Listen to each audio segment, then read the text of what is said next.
بمین وچا بیار بیللې وینا ښکاري چې ته هم شوګیرې کړې په نیمه شپه دې د بنګړو شړنګار راځې نه ډېر ښه نو ما چرته داسې ځای ته بوځئ دلته مې هر ساعت له سترګو اوښکې ځینا ته به مې یو ځای بل ځای ګورې زما به ستا دیوال ته ساه ختلې وینا رنګ مې پتا پسې زړېږي خلکو ته وایم چې نفلي روژې لرما جانان زما زه د جانان یم که په بازار مې خرڅوي ورسره زما او خدایا اتلس کاله شپه کړې سبای مکړې جانان بل وطن ته ځینا مات دې لګې شپې بانا کړې میاشتې دې تېرې کړې کلونه د شمېرما ډېر ښه او دیدن که وشي او نه شي د یار تر کلي تله راتله مزه کوینه د ملکنډ سر نه دنګه د یار قلنګ سر په سترګو دې منامه او خبرې لنډې لنډې وایا د لارې منځ دی څوک به ځي څوک به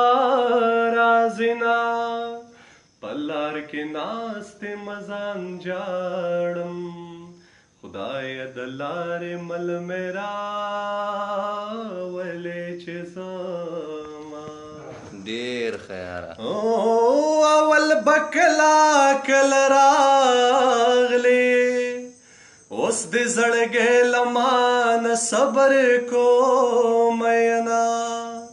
د دروازې ملنګ ته وایه الله دې مل شو مونږ ور پورې کوو وا وا وا وا وا وا وا وا یا به دې هسې زړګی بد وي یا به دې بل زمانه ښه موندلی وینا که رښتیا وایم بیا به ژاړې تا د یارۍ په منځ کې څه پرېښودې دي نه یار په سفر ځي خوله به ورکم روج دې ماته شي شپې ته به ونیسمه اول دې راشي ما دې مړه کي جانان دې هله بیا پردي وطن ته ځي نه ډېر ښه یاره ستا یارانه دغه نو شپول دی لکه ریښمن زړوکی ټول در پاتې شومه ستا یارانه دغه نو شپول دی لکه ریښمن زړوکی ټول در پاتې شومه چې ما بللې ته رانغلې اوس چې ته راغلې ما بند کړې دیدنونه ستا کتابونه سیلاب یوسه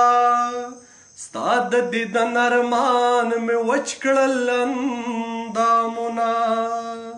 ورک دې د ګوتې اشارت شه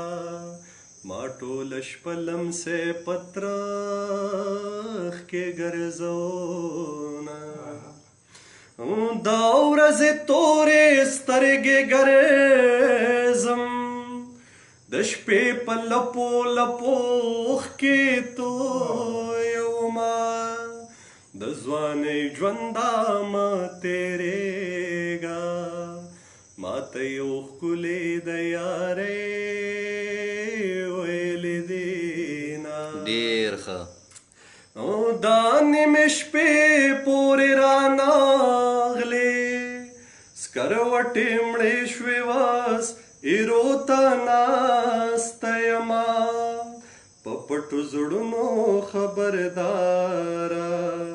پروردګار لیونی ورپسې شومه او زما د زړه قرار راشه او زما د زړه قرار راشه ډېر کړی دلی یمه بس که په خلاشه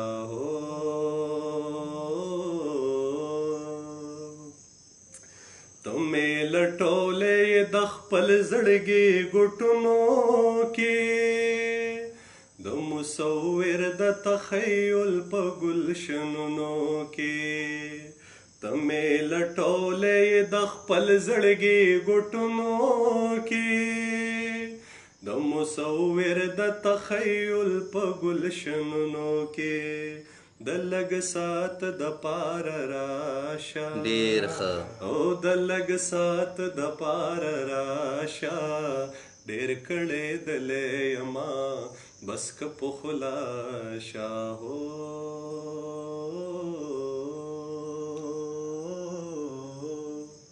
د ټولو مینوالو ډیره زیاته مننه کوم څومره خلکو چې سلامونه را لیږلي دي ټولو ته په جمع وعلیکم سلام د شوکت سواتي صاحب د طرف نه زما د طرف نه د امجد خټک صاحب د طرف نه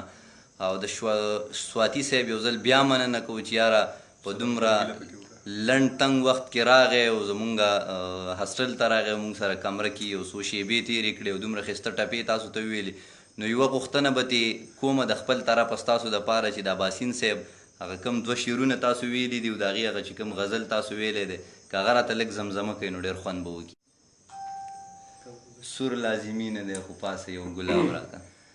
اوس د یادونو د موسم له سورنګاره راغلم واه واه واه لږ غوندې ځای راله په سوري د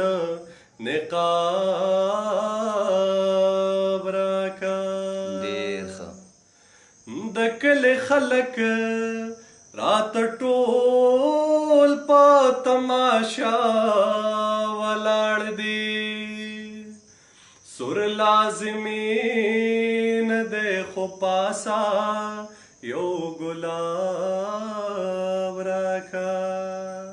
یو ګلاب راکا یو ګلاب راکا یو ګلاب راکا څه د حالاتو لیونې کړمه څه تا لیونې څه د حالاتو لیونې کړمه څه تا لیونې ځان راته کله کله ښکاري په رښتیا لیونې لیونې لیونې څه د حالاتو لیونې کړمه څه تا لیونې ډېر ښه هغه جنت پرېښی ما بل دنیا وباسي هغه جنت پرېښی ما بل دنیا وباسي لکه ادم غوندې زه هم یم د هوا لیونې ځان راته کله کله ښکاري په رښتیا لیونې لیونې لیونې څه د حالاتو لیونې کړم او څه تا لیونې یو شعر دی سره ارشاد زما ډېر خوښ دی چې ته به هم یاره کله کله زړه کې داسې وایې ته به هم یاره کله کله زړه کې داسې وایې دا د ژوندون ستړی سفر را سره دا لیونی ډېر دا د ژوندون ستړی سفر را سره دا لیونی ځان راته کله کله ښکاري په رښتیا لیونی څه د حالاتو لیونی کړم اوسه تا لیونی. ډېر ښه شوکت صاحب، ډېره مننه ستاسو د کتونکو هم ډېره زیاته مننه او تاسو ټولو ته یو ځل بیا په جمع باندې وعلیکم سلام مننه.